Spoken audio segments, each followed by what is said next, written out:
de conformidad con las normas establecidas para el juicio ejecutivo. Se entenderá que hay condena al pago de cantidad líquida siempre que de la sentencia se infiera el monto de la liquidación, aun cuando no estuviera expresado numéricamente. Si la sentencia condenara a una misma parte al pago de una cantidad líquida y de otra ilíquida, podrá procederse a la ejecución de la primera sin esperar a que se liquide la segunda. Gracias, Fernando. El artículo 522, estamos hablando de la ejecución de las resoluciones. Estamos hablando de sentencias que en el resuelve contienen una obligación de hacer o una obligación de dar por parte de la perdidosa. Se ha estipulado o se ha pactado un plazo en el mismo, el juez dispuso en el resuelve un plazo y el condenado no ha cumplido con ese plazo, no ha pagado en el plazo en el que la sentencia de condena, en el que el juez, en virtud de la sentencia de condena, estableció que lo debía hacer. Entonces, automáticamente esa resolución, esa sentencia de condena, se convierte en un título ejecutivo, por llamarlo de alguna manera, y lo ejecutamos ante el juez competente. Entiéndase, aquel ante el que estamos litigando, o sea, el que se encuentra a cargo o al frente de nuestro expediente. Esa resolución en el resuelve puede establecer cantidad líquida de dinero, que claramente dice el 522, si la sentencia condenare al pago de cantidad líquida y determinada, o hubiere liquidación aprobada y firme, a instancia de parte se procederá al embargo de bienes de conformidad con las normas establecidas para el juicio ejecutivo. Siempre exista un monto de dinero, una suma líquida, ya está determinado cuánto es lo que la perdidosa tiene que pagar. Entonces, en ese caso, al momento de la ejecución de la resolución, ya se procederá al embargo respectivo porque ya tenemos cantidad líquida, ya no hay nada que determinar, no hay liquidación que realizar. Se entenderá que hay condena al pago de cantidad líquida siempre que de la sentencia se infiera el monto de la liquidación, aun cuando no estuviera expresado numéricamente. Siempre se expresa numéricamente. No he encontrado todavía una resolución de condena en el que no se exprese el monto numéricamente. Probablemente el legislador haya hecho esta salvedad en el caso de que por ahí exista alguna laguna por parte del juez. Pero si eso ocurre, chicos, les garantizo de que la parte vencedora interpondrá un recurso de aclaratoria y eso se subsanará. Por lo que siempre nuestras resoluciones, cuando estamos hablando de una resolución de condena o una sentencia de condena, se establecen montos, sumas establecidas de manera numérica. Y el tercer párrafo dice, si la sentencia condenare a una misma parte al pago de una cantidad líquida y a otra ilíquida, podrá procederse a la ejecución de la primera sin esperar que se liquide la segunda. ¿Cuándo se liquida la segunda? Cuando en el mismo marco de ese juicio de ejecución de la resolución se realiza la liquidación correspondiente. Ustedes saben, y ya hemos hablado en el juicio ejecutivo, que muchas veces podemos tener una cantidad ilíquida a determinar. ¿Cómo se calcula una cantidad ilíquida? ¿Cómo convertimos con la respectiva liquidación? Entonces, cuando tenemos una cantidad líquida, cuando la resolución establece claramente de manera numérica el monto que la perdidosa tiene que pagar, entonces directamente se procede al embargo. Ahora, en el marco de la ejecución de las resoluciones judiciales, la intimación de pago, que sí lo hacíamos en el marco de un juicio ejecutivo, en virtud a la estructura del juicio ejecutivo, en la ejecución de la resolución ya no lo hacemos. ¿Por qué? porque la notificación de la sentencia ya importa la intimación de pago al deudor.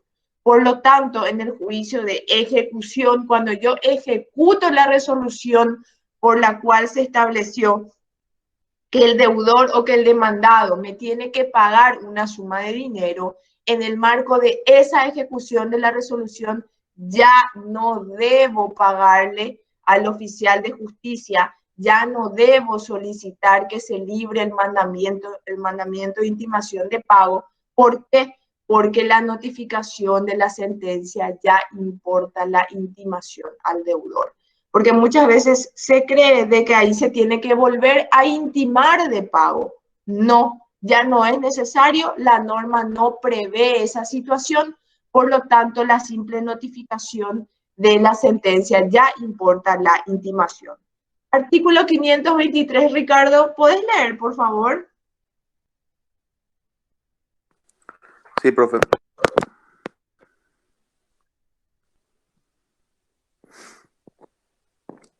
¿523 me dijiste, profe? Sí, sí. Liquidación. Cuando la sentencia condenare al pago cantidad líquida y el vencedor no hubiere presentado la liquidación dentro de 10 días contados de aquella que fuera ejecutable, podrá hacerlo el vencido. En ambos casos se procederá de conformidad con la base que en la sentencia se hubiere fijado. Presentada la liquidación, se correrá traslado a la otra parte por 5 días. Gracias, Ricardo. Cuando tenemos una cantidad ilíquida y la debemos liquidar en virtud a la realización de una liquidación, por su orden primeramente es el actor o el demandante el que debe realizar la liquidación correspondiente. Si el actor o el demandante no lo realiza, entonces claramente la contraparte, la perdidosa, el demandado o el deudor lo puede realizar. Es lo que dice el artículo 523. Cuando la sentencia condenare al pago de cantidad ilíquida y el vencedor no hubiere presentado la liquidación dentro de los 10 días contados desde que aquella fuere ejecutable, podrá hacerlo el vencido. Lo mismo pasa en el juicio ejecutivo. En el juicio ejecutivo, la parte actora debe presentar la liquidación por su orden, primeramente. Pero si no lo realiza, no significa que la contraparte, la parte demandada, no pueda realizar también ya la presentación de la liquidación correspondiente.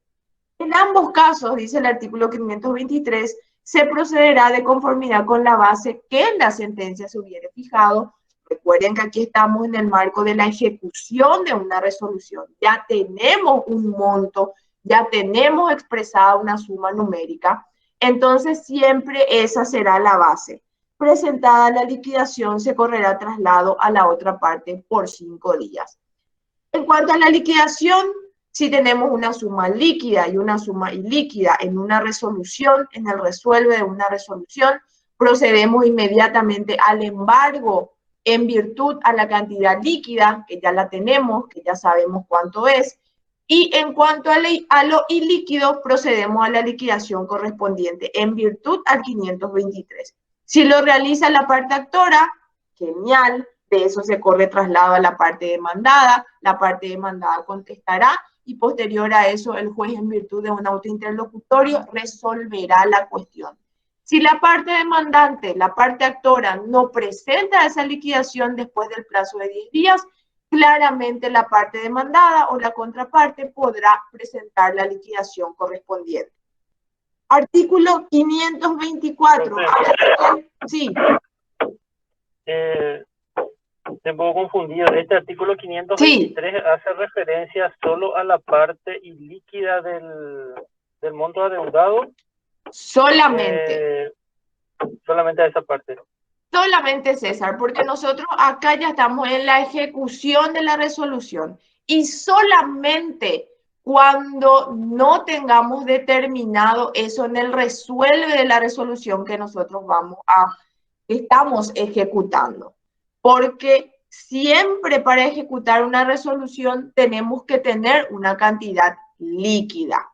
Entonces, Si no la tenemos, probablemente, así como les dije hace rato, la parte interpondrá un recurso de aclaratoria. Si por medio del recurso de aclaratoria igual no obtenemos esa cantidad numérica, o sea, en números de lo que nosotros tenemos que cobrar, ahí vamos a tener una resolución que resuelva una cantidad ilíquida. Entonces, cuando ejecutamos la resolución, no vamos a tener todavía nada que poder embargar porque no tenemos todavía el monto. Entonces, ¿qué hacemos? Procedemos a realizar la liquidación. ¿Para qué? Para convertirlo ilíquido en líquido y tener una suma, un monto numérico para después sí proceder al embargo correspondiente. Gracias, profesor. De nada. A ver, 524. Raquel, ¿puedes leer, por favor? Sí, profe. Ahora voy. Conformidad con la liquidación, objeción. Expresada la conformidad con el deudor o transcurrido el plazo sin que se hubiere contestado el traslado, se procederá a la ejecución por la suma que resultare en la forma prescrita por el artículo 522. Si mediare impugnación, se aplicarán las normas establecidas para las incidentes en este código. Gracias, Raquel. Aquí tenemos dos situaciones. Cuando presenta la liquidación una de las partes y se corre traslado a la otra, podemos tener la conformidad o obviamente podemos tener la situación en que la contraparte se oponga a esa liquidación y que presente la liquidación respectiva. En ambos casos, su señoría es la que determinará por medio de un auto interlocutorio la liquidación final. El 524 dice conformidad con la liquidación, que es una situación que podemos tener. Punto seguido, objeciones, que es también otra situación que podemos tener. Y dice, expresada la conformidad por el deudor o transcurrido el plazo sin que hubiere contestado el traslado, porque también esa puede ser una situación. De toda liquidación se corre traslado. Si la adversa no la contesta, entonces ustedes saben lo que el silencio como presunción en nuestra normativa, qué resultado podría tener. Entonces, que la contraparte no conteste, entonces también es una posibilidad. Y dice, expresada la conformidad por el deudor o transcurrido el plazo sin que se hubiere contestado el traslado, se procederá a la ejecución por la suma que resultare en la forma prescrita por el artículo 522. El artículo 522 establece sobre la cantidad líquida y el procedimiento que se realiza en cuanto al embargo respectivo, ya cuando tenemos determinada una cantidad numérica, ¿sí? Segundo párrafo dice, si mediar impugnación, se aplicarán las normas establecidas para los incidentes en este código. ¿Cuál es la norma establecida para los incidentes de este código? Si el juez lo cree conveniente, puede abrir el incidente a prueba.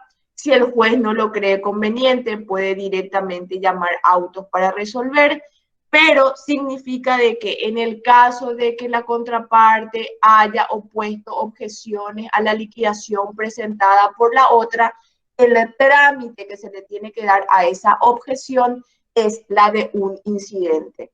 Si no tenemos objeciones, ya sea porque la otra parte se adhirió o se allanó, mejor dicho, a la liquidación presentada o no la contestó en el plazo estipulado por el Código Procesal Civil, entonces en esa situación ya obtendremos el resuelve de su señoría y ya vamos a tener la liquidación correspondiente. Que eso no implica que después, obviamente, y ustedes saben, no pueda ser pasible de apelación por la contraparte. Ustedes saben que todas las resoluciones o en su mayoría son susceptibles del recurso de apelación. Entonces, que la contraparte no haya contestado el traslado y que la contraparte haya objetado. Entonces, ustedes sabrán y tienen que saber que tendrán el derecho, por supuesto, de apelar ese auto interlocutorio en el caso en el que no estén de acuerdo con la liquidación establecida por el juez. Siempre, siempre, siempre tienen esa herramienta. ¿Para qué?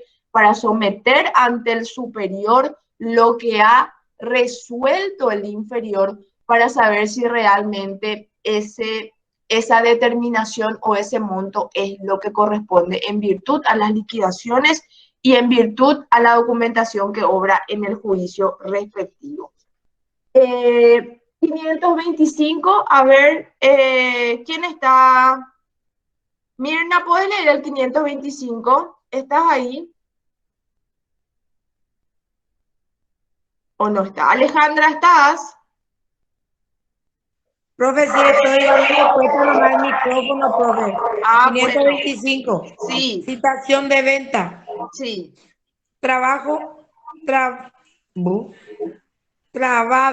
el embargo. Se citará al deudor para la venta de los bienes embargados, haciéndole saber que si dentro de 3 días no opusiere excepción legítima, se llevará adelante la ejecución, dice. Gracias, Mirna. 525, citación de venta. Trabado el embargo, se citará al deudor para la venta de los bienes embargados, haciéndole saber que si dentro de 3 días no opusiere excepción legítima, se llevará adelante la ejecución. Cuando nosotros le citamos al deudor de venta para que éste oponga excepciones, nosotros ya tenemos determinada la cantidad líquida y por supuesto que ya tenemos trabado el embargo correspondiente sobre bienes suficientes para poder cobrar lo que dice esa resolución, el monto que establece esa resolución que nosotros estamos ejecutando. El objeto de este artículo es darle la oportunidad a la contraparte, a la parte demandada, al deudor, para que pueda defenderse en virtud a las excepciones que se pueden oponer en el marco de la ejecución de las resoluciones. Nosotros hemos estudiado cuáles son las excepciones que se pueden oponer en el marco de un juicio, un proceso de conocimiento ordinario. Hemos estudiado cuáles son las excepciones que se pueden oponer en el marco de un juicio ejecutivo. También aquí tenemos excepciones que se pueden oponer en el marco de la ejecución de las resoluciones. Y ustedes también ya saben que las excepciones o el concepto o la definición de excepción es toda defensa que puede oponer el demandado. Entonces, también en la ejecución de las resoluciones, el demandado tiene la oportunidad de poder defenderse. ¿Y dónde se encuentran esas excepciones? En el artículo 526 que vamos a leer ahora. Rosarito, ¿estás? No, no está, parece. Domingo. Alejandra, ¿estás? ¿Puedes leer el 526, por favor? Excepciones admisibles. Solo serán admisibles las siguientes excepciones: falsedad de la ejecutoria, prescripción decenal de la ejecutoria, falsedad o inhabilidad de título, pago y quita, espera o remisión.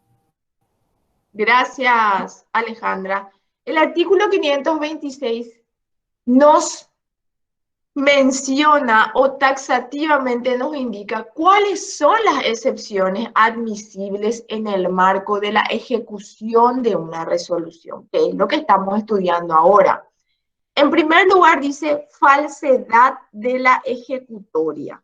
A ver, ¿qué entienden por falsedad de la ejecutoria? Cuando hablamos de ejecutoria, ¿a qué nos estamos refiriendo? A ver. Falsedad de la sentencia. Falsedad de la sentencia. Claro que sí. ¿Por qué? Porque podemos decir que existe una adulteración en el documento, que no es la firma del juez. ¿Cuántas veces, chicos, se han librado oficios con firmas que realmente no eran del juez? Se han librado oficios con firmas que realmente no era la del actuario judicial. Entonces, pueden aparecer resoluciones que realmente no correspondan a la firma de su señoría o a la firma del actuario judicial. Entonces, cuando hablamos de falsedad de ejecutoria, estamos hablando de la falsedad extrínseca, por algún elemento extrínseco de esa resolución, y nosotros estamos diciendo que existe una falsedad material o existe una adulteración en esa resolución que me están ejecutando. ¿Por qué? Porque no corresponde a la firma del juez, no corresponde a la firma del secretario u otra cuestión que se puede alegar con relación al aspecto material de esa ejecutoria, o sea, de esa resolución que me están ejecutando, mejor dicho. Inciso B dice prescripción decenal de la ejecutoria. A ver, ¿qué entienden por prescripción decenal de la ejecutoria?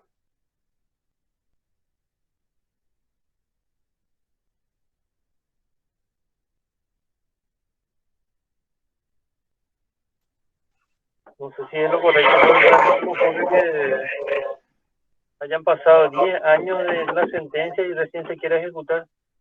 Claro, bien, César, claramente. Y la otra vez, Fernando, ¿te acuerdas que hablamos de eso? Que me dijiste, ¿cuánto tiempo tenemos para ejecutar? Bueno, prescripción de la decenal. Y te dije que generalmente, pues, tantas resoluciones contradictorias tenemos, ¿verdad? Pero en la corriente o en línea general se establece que son 10 años, ¿verdad? Pero ojo, ustedes siempre cuando van a recurrir a la prescripción de las acciones, no se olviden que el Código Civil es la herramienta, es el Código Civil el que les va a dar a ustedes el plazo exacto que ustedes tienen para poder realizar cualquier acción en el marco del fuero civil. En este caso, nos dice el Código Procesal Civil, por supuesto que avalado por el Código Civil paraguayo, que son 10 años o tenemos el plazo de 10 años para ejecutar esa resolución. Si por supuesto la parte actora lo ha hecho en un plazo superior, entonces el demandado tiene la oportunidad de defenderse en virtud a la excepción o a la oposición de la prescripción decenal de la ejecutoria. Inciso C nos habla de la falsedad o inhabilidad del título. Ya sabemos, ya hemos estudiado en qué consiste la falsedad o la inhabilidad del título. Tiene el mismo, la misma definición, el mismo concepto de lo que hemos estudiado en el marco del juicio ejecutivo. El inciso E dice el pago, por supuesto. Si ya se ha pagado lo que me están ejecutando, yo debo arrimar, debo oponer excepción de pago. ¿Y qué debo arrimar? Los comprobantes correspondientes que acrediten que yo he pagado lo que se establece en el resuelve de esa resolución. Y por último dice quita, espera o remisión, que son,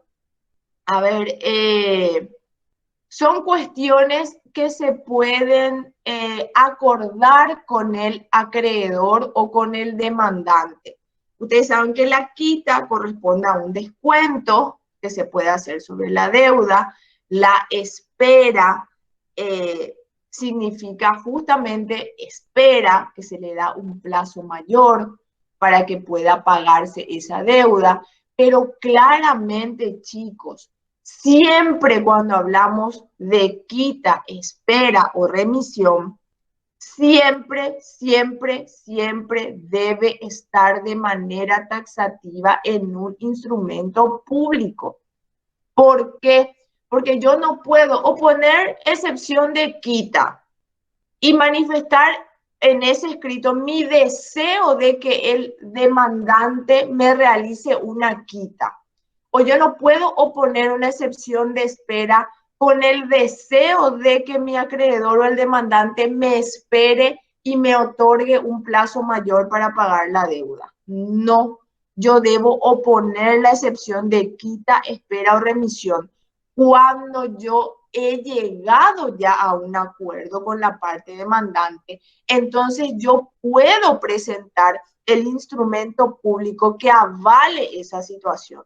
Caso contrario, no va a proceder la excepción de quita, espera o remisión, porque indefectiblemente el juez necesita que ya se haya llegado a un acuerdo en cuanto a esta situación para que pueda realmente hacerse lugar a la excepción. Se le va a poner traslado, obviamente, a la parte demandante. La parte demandante se va a allanar y va a decir, sí, hemos llegado a un acuerdo, le hice este descuento, le amplié el plazo para que me pague, entonces ahí se hace lugar a la excepción. Cada una de las partes pone en el orden causado las costas y por supuesto que se procederá al pago de esa deuda en virtud a lo que hayan acordado de nuevo el acreedor y el deudor. Pero siempre, siempre, siempre debe estar ya plasmado, no el deseo. ¿Cuántas veces vi que se han presentado, que se han opuesto excepciones manifestando el deudor el deseo que tiene de un descuento o el deseo que tiene que el acreedor le dé un plazo mayor para que pueda pagar la deuda? Pero en eso no consiste, chicos, la oposición de excepción de quita o espera. Ya tenemos que tener el acuerdo realizado con el acreedor para que realmente eso pueda correr en el marco de esta defensa que opone el demandado. Caso contrario, no va a proceder, ¿sí? Artículo 527. A ver, ¿quién me puede leer, por favor? Ian, ¿estás?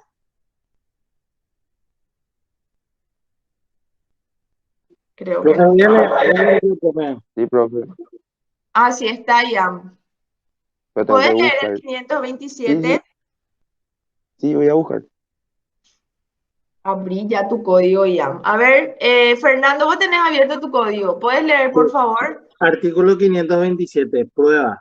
Las excepciones deberán fundarse en hechos posteriores a la sentencia o laudo. Se probarán por las constancias del juicio o por documentos que se acompañaran al deducir la excepción, con exclusión de todo otro medio probatorio.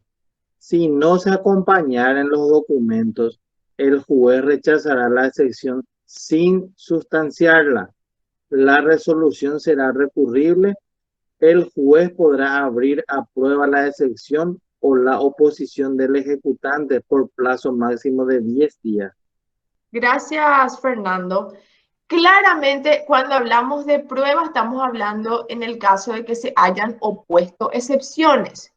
Si se opuso la excepción de falsedad de la ejecutoria, prescripción decenal de la ejecutoria, falsedad o inhabilidad de título, pago, quita, espera o remisión, por supuesto que su señoría puede ordenar la apertura de la excepción a prueba para que se puedan diligenciar pruebas en el marco de esa excepción. Dice, las excepciones deberán fundarse en hechos posteriores a la sentencia o laudo. Se probarán por las constancias del juicio o por documentos que se acompañarán al deducir la excepción con exclusión de todo otro medio probatorio. Si no se acompañan los documentos, el juez rechazará la excepción sin sustanciarla. Por supuesto que si nosotros vamos a oponer una excepción, ustedes saben que así como al contestar la demanda, al realizar una reconvención, al deducir un incidente, al oponer una excepción, si nosotros tenemos prueba documental, es el único momento procesal oportuno que tenemos para arrimar esa prueba documental. No lo podemos realizar en otra oportunidad. Y en este caso es muy claro el 527. Si tenemos documentos que por supuesto tienen que ser posteriores, porque claramente lo dice también, entonces lo tenemos que arrimar. Y si no, entonces nos basamos en lo que ya se encuentra en el expediente y nos remitimos a la foja 10, a la foja 15, a la foja 20, que es lo que ya tenemos en nuestro expediente. Entonces, esas son las dos situaciones que podemos tener. Podemos remitirnos a lo que ya obran autos o podemos arrimar con nuestra oposición de excepción la prueba documental que avala lo que yo estoy manifestando o como yo me estoy defendiendo. Entonces, claramente esas son las cuestiones que tenemos que tener en cuenta. Caso contrario, será rechazado in limine. No se abrirá la causa prueba, se rechazará in limine la excepción opuesta y se continuará con la ejecución correspondiente. Artículo 528. Ahora sí, Ian, ¿podés leer, por favor? Sí, ¿cuál es, profe? 528.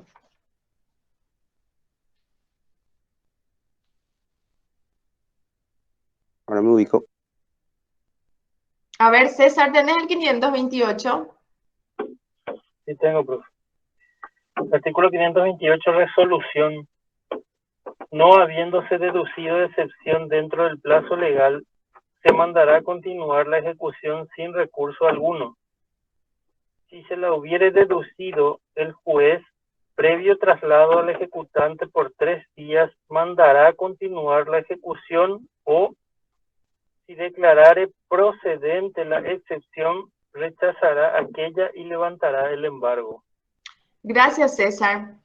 Dice el 528, no habiéndose deducido excepción dentro del plazo legal, se mandará a continuar la ejecución sin recurso alguno. Claro que sí, desde el momento que se le citó a la parte demandada para que oponga excepciones y ésta no los opuso en el plazo de ley, por supuesto que continúa la ejecución. Ahora, si se la hubiere deducido, dice el segundo párrafo, el juez, previo traslado al ejecutante por 3 días, mandará a continuar la ejecución. O si declarare procedente la excepción, rechazará aquella y levantará el embargo. Si no se hace lugar a la excepción opuesta por el demandado, continúa la ejecución, ¿sí? Y si se hace lugar a la excepción opuesta por el demandado, se levantarán todos los embargos que pesan sobre los bienes del demandado. Esas son las situaciones que podemos tener. Si no se opuso a excepción, continúa la ejecución de la resolución. Si se opuso a excepción, el juez tendrá que analizar corresponde o no la excepción, la defensa que está poniendo el demandado. Si corresponde, se hace lugar y se levantan todos los embargos que pesan sobre los bienes del demandado, en este caso del ejecutado. Y si no se hace lugar, ¿qué pasa? Continúa la ejecución correspondiente. Siguiente artículo. María Soledad, ¿estás ahí? Sí, profe. ¿Puedes leer el 529, por favor? Sí, artículo 529. Recursos. La resolución que recayere será apelable en los términos del artículo 472. La resolución que recayere será apelable en los términos del artículo 472. ¿Se pueden remitir al 472, por favor? Artículo 472 del Código Procesal Civil. El artículo 472 del Código Procesal Civil dice: apelación. La sentencia de remate será apelable cuando se tratare del caso previsto en el artículo 466, primer párrafo. ese artículo 466 nos habla de la desestimación de las excepciones por no estar previstas en la ley. Inciso B dice, cuando se hubieren opuesto excepciones e intentado probarlas, y el inciso C, cuando las excepciones se hubieran tramitado como de puro derecho. El recurso se concederá en relación y con efecto suspensivo. El 529 claramente dice, la resolución que recayere será apelable en los términos del 472. Si se opuso excepción, por supuesto que la resolución es recurrible. Muchas veces en el marco de un juicio ejecutivo, la sentencia de remate, queremos apelar. Solamente podemos apelar una sentencia de remate cuando hemos opuesto excepciones en el marco del juicio ejecutivo. Si no opusimos excepciones en el marco del juicio ejecutivo, lo mismo pasa en la ejecución de la resolución. No podemos apelar, no procede la apelación. Por eso, claramente el 529 nos remite al 472. Esa resolución es apelable en virtud a las disposiciones del 472. Si no hemos realizado una de las situaciones preceptuadas en el 472, en el marco de la ejecución de la resolución, no podemos interponer recursos, o si tenemos la vía para interponerlos, claramente se deben cumplir los requisitos del 472 en el marco de la ejecución de la resolución. La forma y el efecto de la concesión del recurso, en este caso, si es que procede, es en relación y con efecto suspensivo. ¿Qué se acuerdan en qué consistía en relación? Que ya no se pueden arrimar pruebas, o sea, hechos nuevos, perdón. Totalmente, César, ya no podemos manifestar hechos nuevos, no podemos alegar pruebas, solamente podemos contar con lo que ya obra en el expediente. Entonces, siempre, chicos, en el marco de la ejecución de lo que sea un título de crédito, sea una resolución en este caso, ustedes tienen que saber de que para que podamos apelar una sentencia de remate o una resolución de remate, tuvimos que haber opuesto excepciones en el marco del juicio ejecutivo.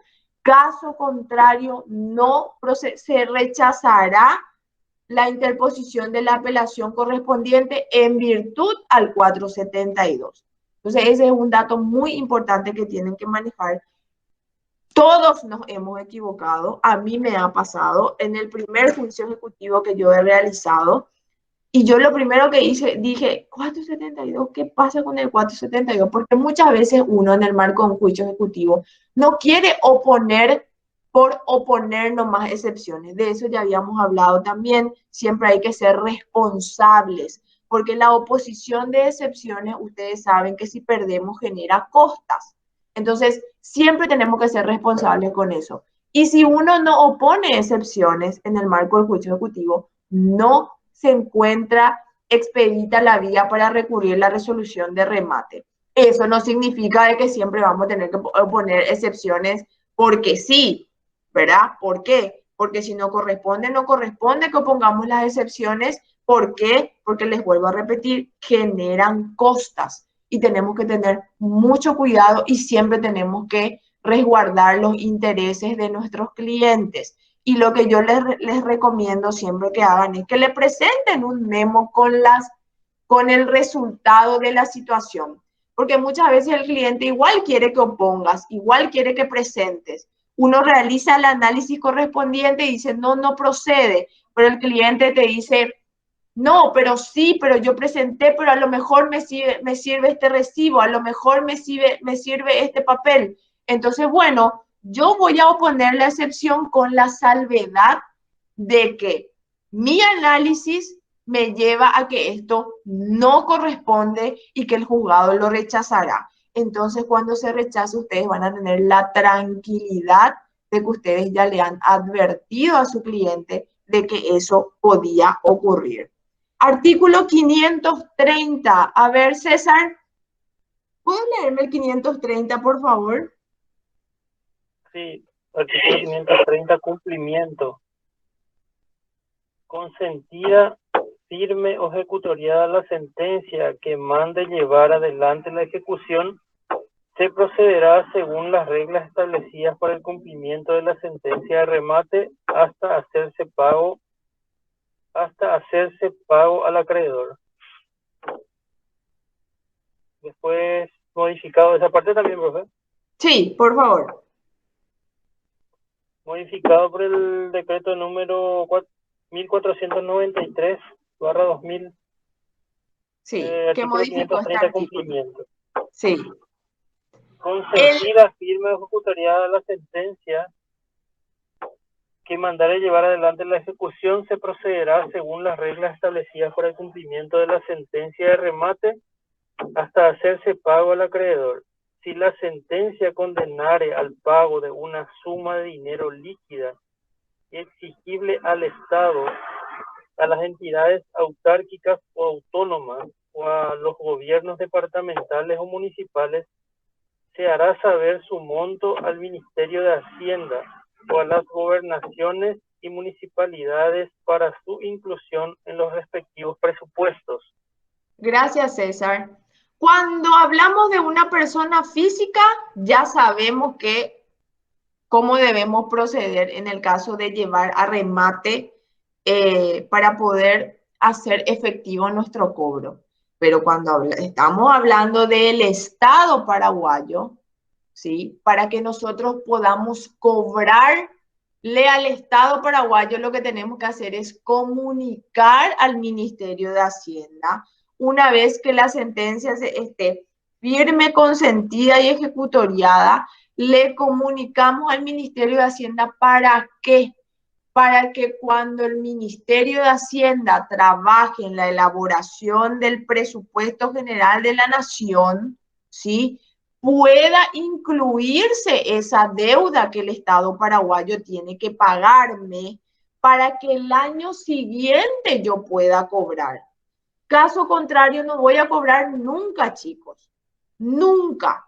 Entonces, cuando hablamos de una persona física, sabemos ya los procedimientos establecidos en el Código Procesal Civil en cuanto al remate de los bienes, sean muebles o inmuebles. Ahora, si es el Estado paraguayo, claramente el artículo 530, que fue modificado por la ley 1493 del año 2000, establece que si queremos cobrarle al Estado paraguayo, debemos comunicar al Ministerio de Hacienda el monto establecido una vez que haya quedado firme, consentida y ejecutoriada la resolución para que pueda entrar nuestro nombrecito, chicos, en el presupuesto y para que podamos en algún momento cobrar lo que nos deben, ¿sí? Esa es una cuestión muy, muy, muy importante que tenemos que manejar. ¿Por qué?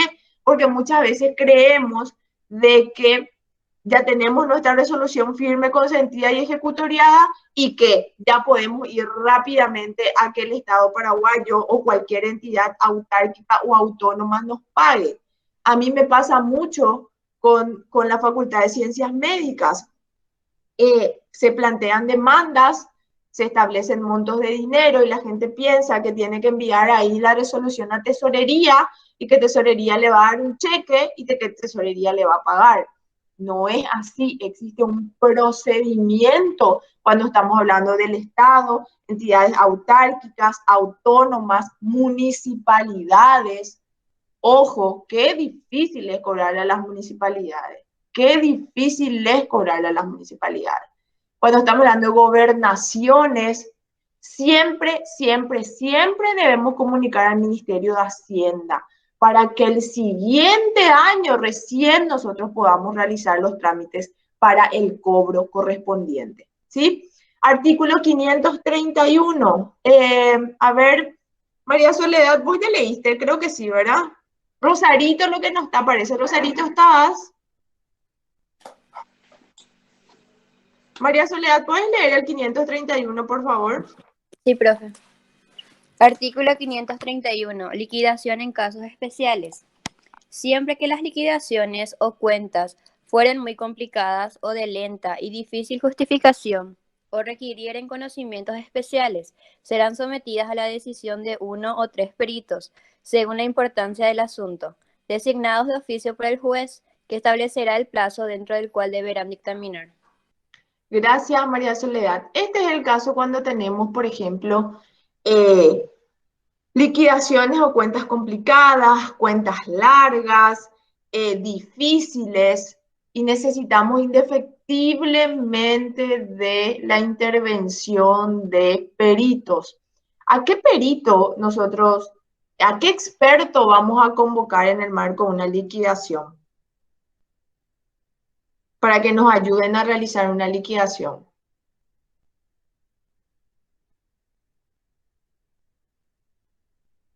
¿A quién creen que puede? Perito contable.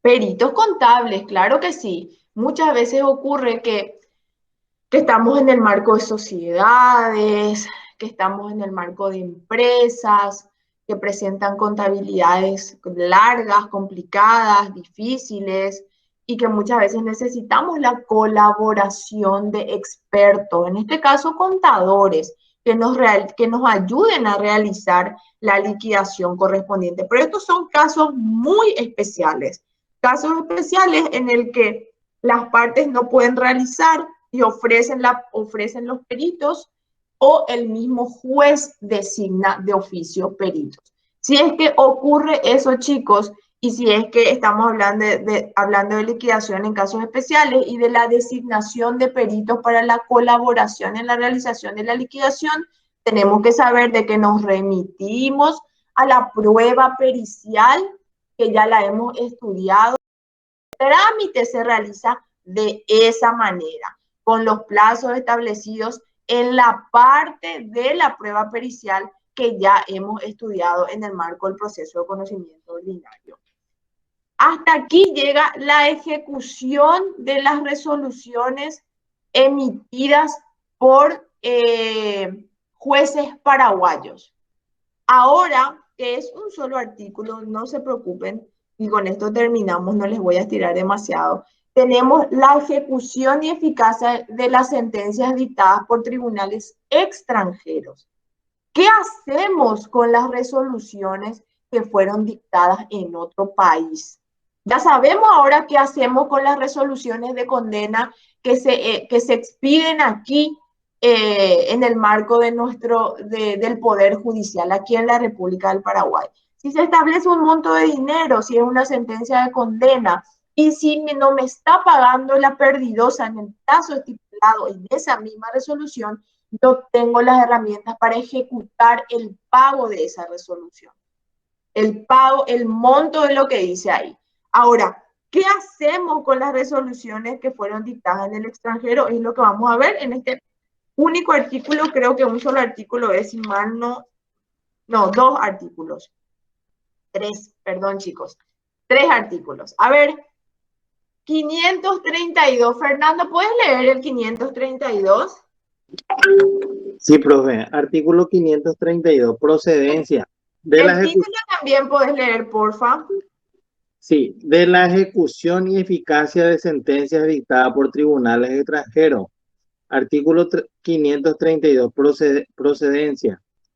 Las sentencias dictadas por los tribunales extranjeros tendrá fuerza ejecutoria en los términos de los tratados celebrados con el país de que provengan. Cuando no hubiere tratados, serán ejecutables si concurren los siguientes requisitos. Ahí te interrumpo, Fernando, un ratito. El artículo 532 dice procedencia. Las sentencias dictadas por los tribunales extranjeros tendrán fuerza ejecutoria en los términos de los tratados celebrados por el país con el país de que provenga. Primeramente, lo que yo tengo que ver es si la República del Paraguay tiene algún tratado con el país origen de donde se ha dictado esa resolución. primer paso.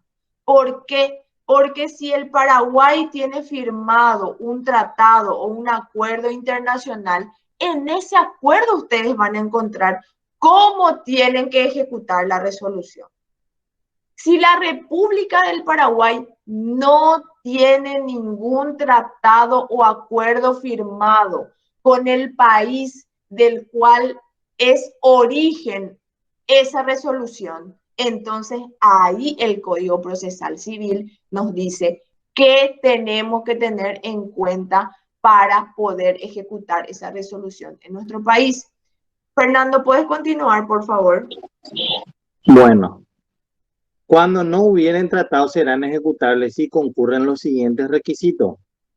A.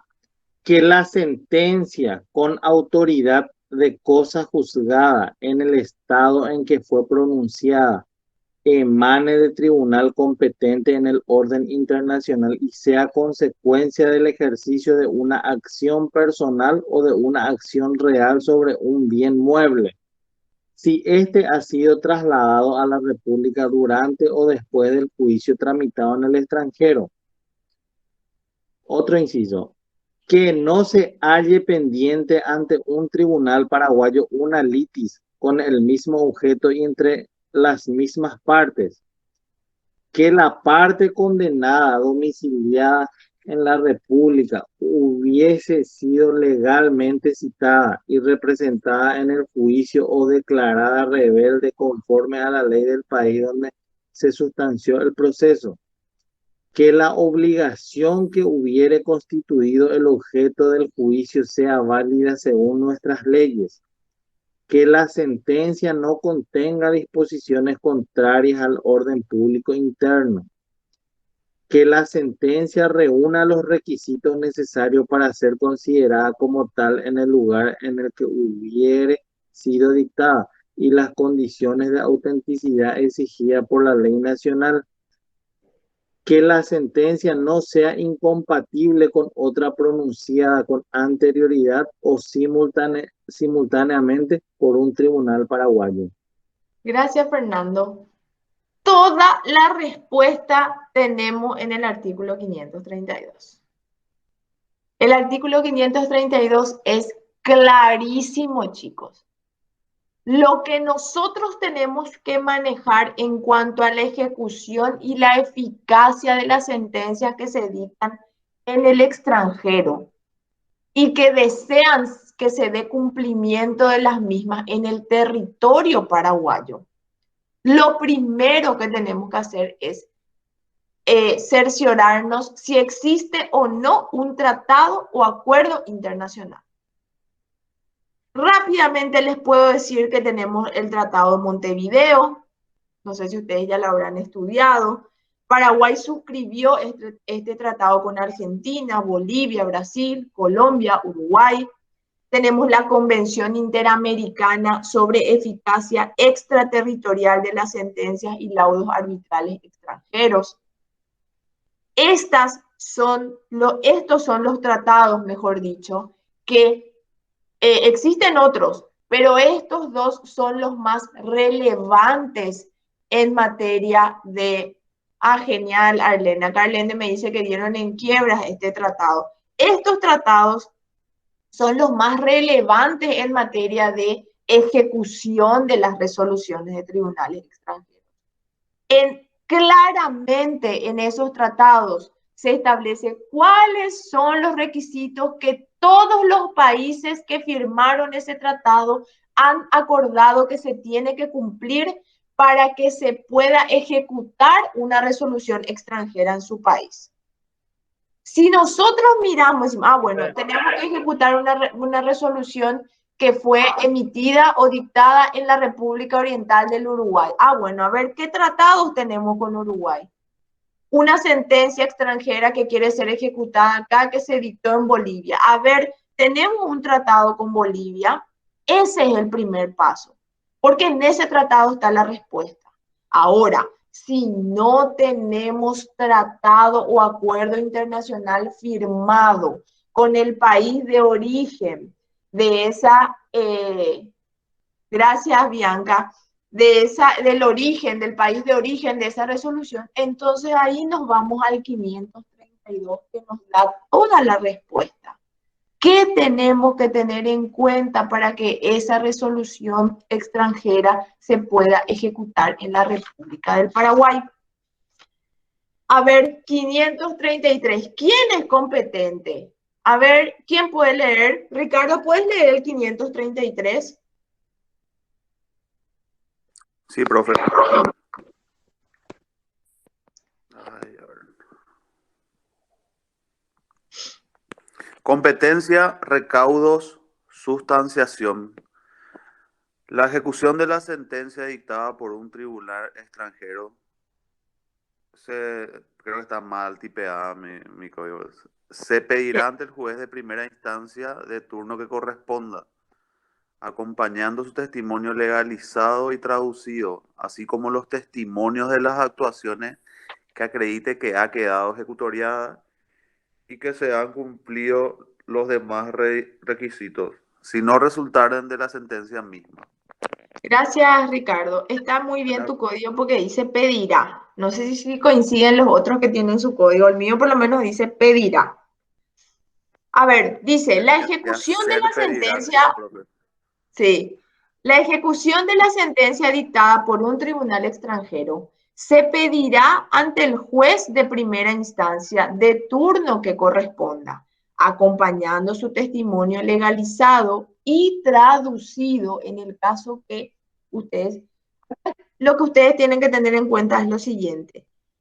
Todo debe venir legalizado. ¿Qué significa legalizado? ¿Qué entienden por legalizado, chicos? Primeramente deben estar debidamente traducidos. Si estamos hablando de resoluciones y sentencias que expiden tribunales que no manejan nuestro mismo idioma, por supuesto que tiene que estar traducida esa sentencia o esa resolución. Tienen que estar debidamente legalizadas por toda la instancia correspondiente que acredite que esa firma que está en esa resolución tiene que estar legalizada por un superior. La firma superior debe estar legalizada por el inmediato superior y así sucesivamente.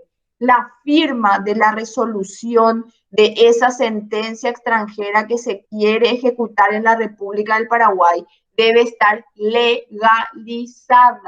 Significa que debe pasar por todas las instancias en el marco de ese país que legalicen y puedan decir, sí, esta es la firma del juez de primera instancia, esta es la firma del actuario judicial, y así sucesivamente se legalizan las firmas. También la traducción tiene que estar debidamente traducido al idioma oficial del estado en donde se quiere ejecutar esa resolución. En este caso, entiéndase al idioma que nosotros utilizamos en la República del Paraguay. Esos son requisitos, pero miren, taxativos y excluyentes que se tienen que tener en cuenta. Caso contrario, no hay manera que se pueda analizar siquiera la posibilidad de poder ejecutar una resolución. Dice, la ejecución de la sentencia dictada por un tribunal extranjero se pedirá ante el juez de primera instancia de turno que corresponda, acompañando su testimonio legalizado y traducido, así como los testimonios de las actuaciones que acrediten que ha quedado ejecutoriada y que se han cumplido los demás requisitos, si no resultaren de la misma sentencia. Todas las notificaciones que se han hecho, todo lo que demuestre que esa sentencia que quiere ser ejecutada en la República del Paraguay se tiene que arrimar, porque el juez paraguayo tiene que tener, uno, la certeza de que esa firma que se encuentra en esa sentencia que se quiere ejecutar acá corresponda realmente al juez. ¿Para qué? Para no tener luego una falsedad de la ejecutoria. Dos, que si se expidió en un idioma que no es el oficial de la República del Paraguay, tiene que estar debidamente, se debe presentar con la traducción correspondiente. porque caso contrario no se va a poder ejecutar.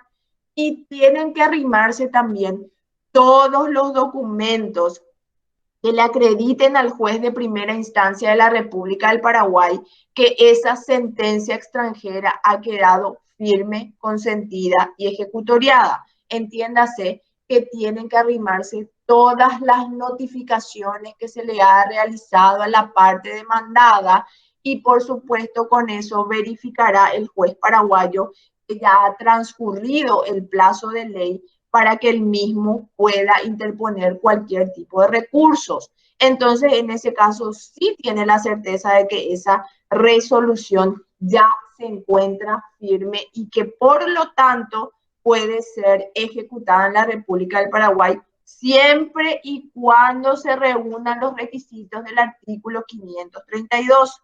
Si tenemos tratado con el país, nos remitimos al tratado, porque en el tratado se encuentran los requisitos que se tienen que tener en cuenta. Si no tenemos tratado, nos remitimos directamente al 532 del Código Procesal Civil, que nos indica cuáles son los incisos y cuáles son los requisitos que debe tener esa sentencia para que se pueda ejecutar acá. 534. César, ¿puedes leer, por favor? Artículo 534, exequatur. Antes de resolver, el juez correrá traslado a la persona condenada en el fallo por el plazo de 6 días, debiendo notificársele por cédula y al Ministerio Fiscal por igual plazo. En caso de oposición, se aplicarán las normas de los incidentes. Si se dispusiere la ejecución solicitada, esta se tramitará conforme a las disposiciones del capítulo 1 de este título. Gracias, César. Antes de resolver, el juez correrá traslado a la persona condenada en el fallo por el plazo de 6 días, debiendo notificársele por cédula y al Ministerio Fiscal por igual plazo. En caso de oposición, se aplicarán las normas de los incidentes. Si se dispusiere la ejecución solicitada, esta se tramitará conforme a las disposiciones del capítulo 1 de este título. ¿Qué es el exequatur? ¿Alguien escuchó alguna vez este término?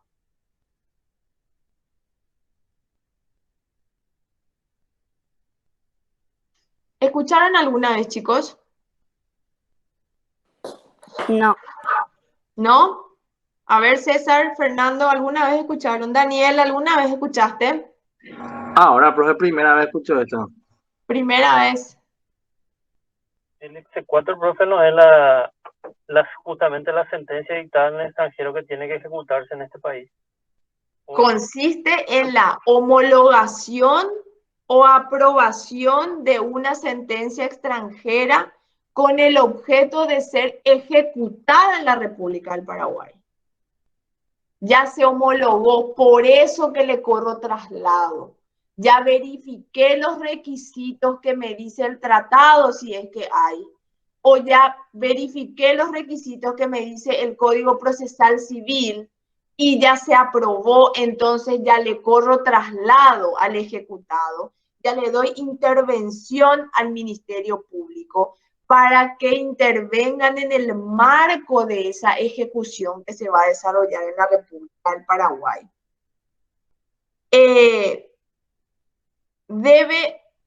¿Por qué debe correr traslado? A ver, ¿cómo les puedo decir? A los efectos de su conversión en título ejecutorio, o sea, a los efectos de que posibilite su ejecución en la República del Paraguay, el juez tiene que correr traslado. El juez tiene que otorgar esta aprobación, este exequatur. Exequatur significa aprobar, homologar. Sin eso, no se puede ejecutar esa sentencia en la República del Paraguay.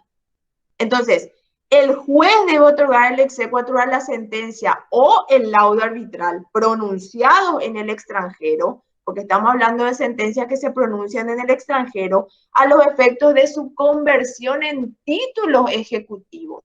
¿Para qué? Para que posibilite su ejecución en la República del Paraguay.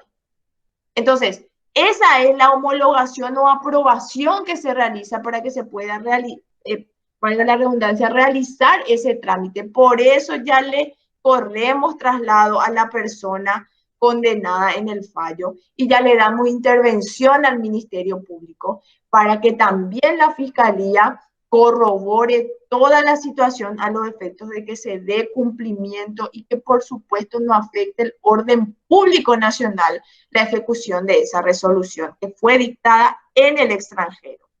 535, Mirna, ¿puedes leer el 535?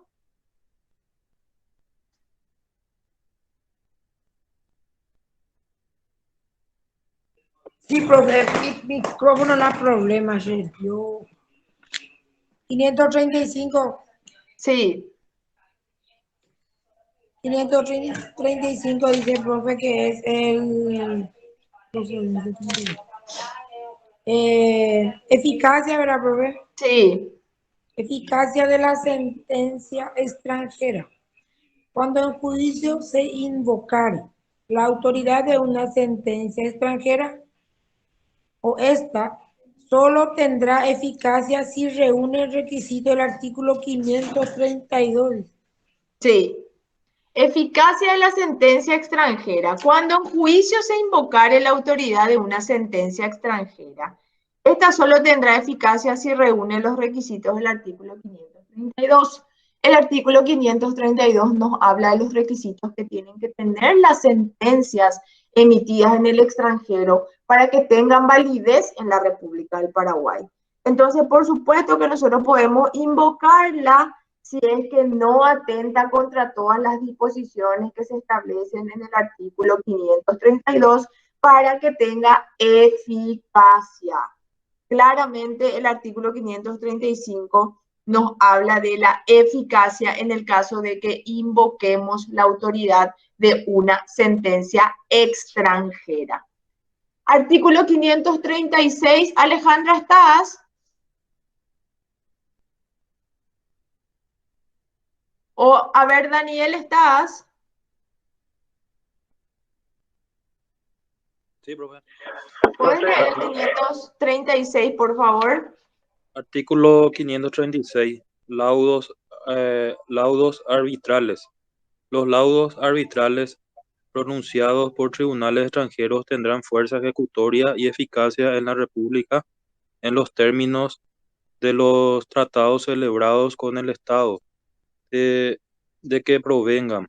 A falta de tratados, las tendrán si en el Estado de que provienen tienen la misma autoridad que la sentencia de tribunales judiciales, en cuyo caso serán aplicables las disposiciones de este capítulo.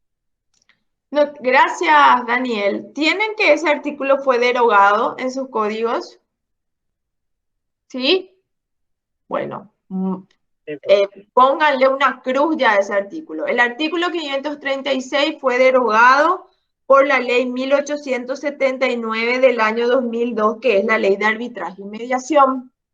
Entonces, todo lo que sea arbitraje y mediación, laudos arbitrales, nos remitimos a la ley de arbitraje y mediación. El artículo 536 quedó derogado del Código Procesal Civil. Así es que una crucecita, pongan ahí, nos remitimos a la ley de arbitraje y mediación. Artículo 537. A ver, Florencia, ¿estás? ¿No? Yo te puedo leer, profe. Arlene, te escucho. Gracias. 537, Arlene, porfa. Sí, medidas cautelares. Los jueces paraguayos darán cumplimiento a las medidas cautelares que les fueren solicitadas por jueces extranjeros, siempre que tales medidas fueren procedentes conforme al derecho paraguayo y el peticionante diere contra cautela en los términos del artículo 693, inciso C. Gracias. Las medidas cautelares, los jueces paraguayos pueden otorgar y dar cumplimiento a las medidas cautelares que le fueren solicitadas por jueces extranjeros. solamente que para la procedencia se tienen que reunir requisitos. Por ejemplo, primero, que sean procedentes conforme al derecho paraguayo. 2, que el peticionante otorgue contracautela a fin de responder por todas las costas y daños en el caso de que ocurra. 3, como requisito de carácter general se requerirá además a la resolución en donde conste, en donde esta resolución debe encontrarse debidamente legalizada y traducida en su caso. Estos son requisitos que se tienen que dar para la procedencia de las medidas cautelares, que para que jueces paraguayos puedan otorgar medidas cautelares en el marco de resoluciones que se dictan en el extranjero. Caso contrario, no pueden hacerlo. 1, procedente conforme al derecho paraguayo. 2, que se otorgue contra cautela en virtud al artículo 693 para la procedencia de las medidas cautelares en la República del Paraguay. 3, esa resolución debe estar legalizada y también traducida al idioma que hablamos en la República del Paraguay. Caso contrario, no pueden otorgarse medidas cautelares. Los jueces paraguayos no pueden otorgar medidas cautelares si no dan cumplimiento a los puntos establecidos en el artículo 537. Si es que lo dan, por supuesto que procede. Si es que no lo dan, están incumpliendo con la normativa y caso contrario, podrán ser enjuiciados posteriormente. Aquí termina, chicos, la ejecución de las resoluciones emitidas por tribunales extranjeros. ¿Alguna consulta o duda?